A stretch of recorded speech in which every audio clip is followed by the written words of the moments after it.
O'zbekiston terma jamoasi yarim himoyachisi Umarali Rahmonaliyev to'p tepadigan Ozarbayjonning Sabah jamoasi UEFA Chempionlar Ligasi 2-saralash bosqichi dastlabki uchrashuvida Finlandiyaning Kups klubini 1-0 hisobida mag'lub etdi. Baku shahrida bo'lib o'tgan uchrashuvda hamyurtimiz asosiy tarkibda maydonga tushib 90 daqiqa davomida harakat qildi. O'yin davomida mezbonlar yaqqol tashabbusga ega bo'lib, raqib darvozasi oldida ko'plab xavfli vaziyatlarni yuzaga keltirishdi.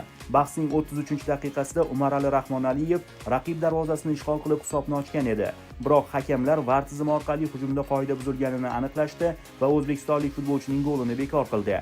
Shunga qaramay Sabah hujumkorlikni pasaytirmadi va birinchi bo'lim yakunlanishi arafasida baribir maqsadiga erishdi.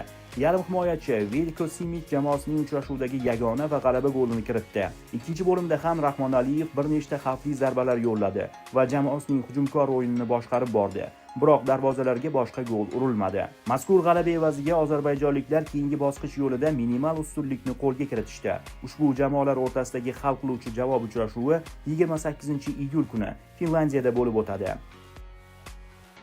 Turning so'nggi kunida ikkita raqobat bo'lib o'tadi. Ularning birida Anvar G'ofurov boshchiligidagi Surxon Vadim Abramov ustozlik qilayotgan Dinamo bilan ro'baro keladi. Mazkur klublar hozirga qadar 28 ta o'yin o'tkazishgan. 9 ta raqobatda termizliklar, 12 ta bahsda esa samarqandliklar ustunlikka erishgan. 6 ta uchrashuvda g'olib nomi aniqlamagan. To'plar nisbati 34-38 Ko'hna shahar vakillari foydasiga. O'tgan mavsumdagi bellashuvlarning ikkisida ham Kalenov shogirdlari zafar quchishgan. Dastlabki raqobatda Richard Friedeyning yagona goli g'alaba keltirgan. Javob o'yinda Firdavs Abdurahmonov va Jahongir Abdusalomov bir marta o'z ism-sharifini tabloga yozdirib qo'ygan. Termizliklar o'tgan turda Andijonni bir to'p farq bilan yengishning uddasidan chiqishgandi.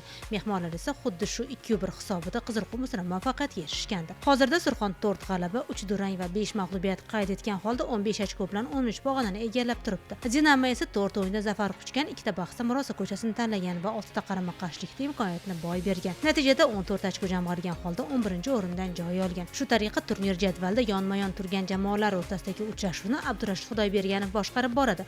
Unga Aleksandr Burov, Akmal G'iyosov, Xushnud Suyunboyev yordam berishadi. VAR hakami Firdavs Norsafarov, assistent Timur Gaynulin.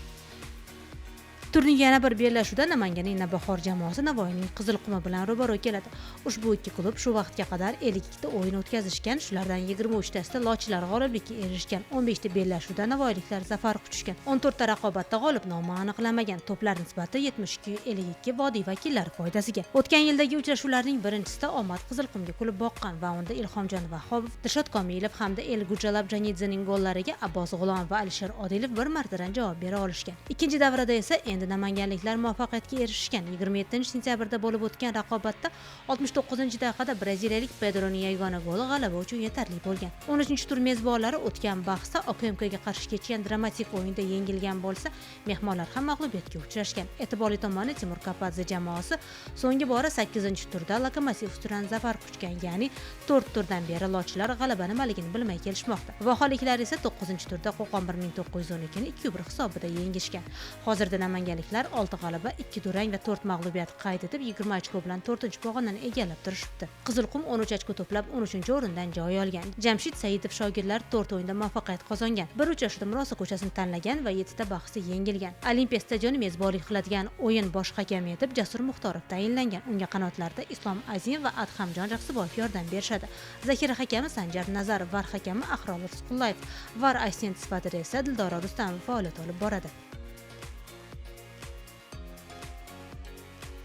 Iqtidorli futbolchi Lazizbek Mirzayev faoliyatini G'azalken klubida davom ettiradi.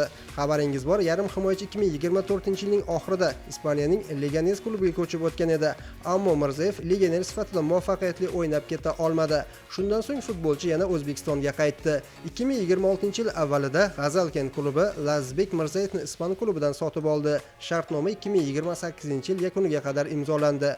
Shundan so'ng Toshkentning Lokomotiv jamoasi yarim himoyachini ijaraga oldi. Ma'lumot uchun Lazizbek Mirzayev futboldagi ilk qadamlarini Lokomotiv futbol maktabida Saydullo Tursunov qo'l ostida yo'lga qo'ygan bo'lib, o'z yosh toifasida O'zbekistonning eng iqtidorli futbolchilaridan biri hisoblanadi.